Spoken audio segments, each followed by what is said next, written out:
many of our most vulnerable communities are being gentrified. Yep. They're being gentrified from the impacts from climate change.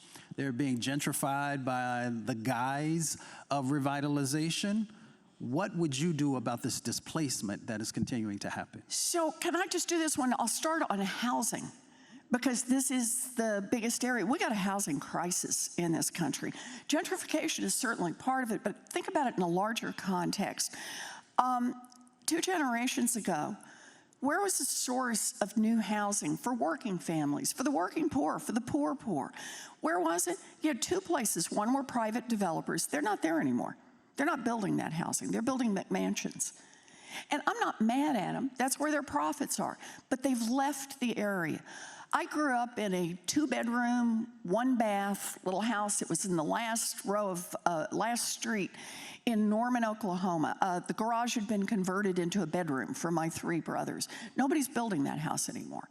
They're not private developers. Second part is federal government that used to pump money into housing and has really largely backed out of that.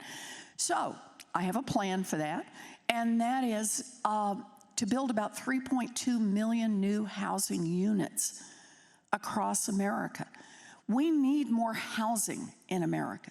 And this is housing for working families, it's housing for the working poor, it's housing for the poor, it's housing for the homeless, it's housing for seniors who want to be able to age in place, it's housing for people with disabilities who need specially outfitted housing, it's housing for people who are returning from prison and who need a place to be able to live. We need to build more housing in this country.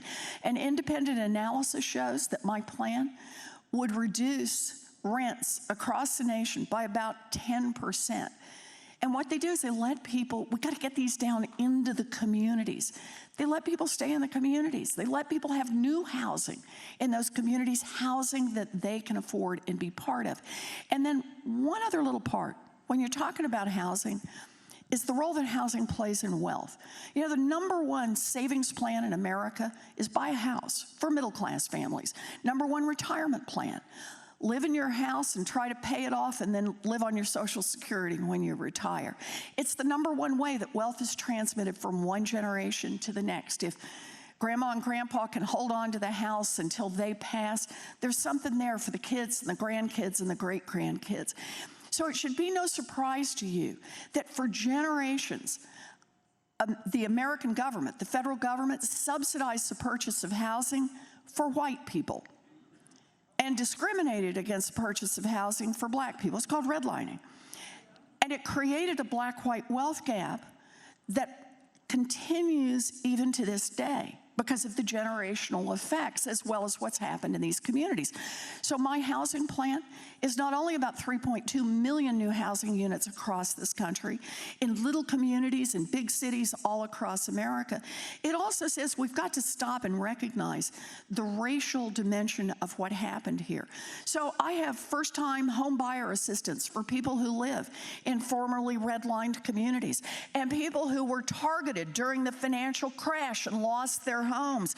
So we give people a chance to get back on level footing. We can't keep passing these laws that are racially neutral on their face. We say, oh, same housing for everybody. We've got to acknowledge the past wrongs that are still felt today, the past official discrimination of the United States government that is still felt today, and we got to take steps toward making that right.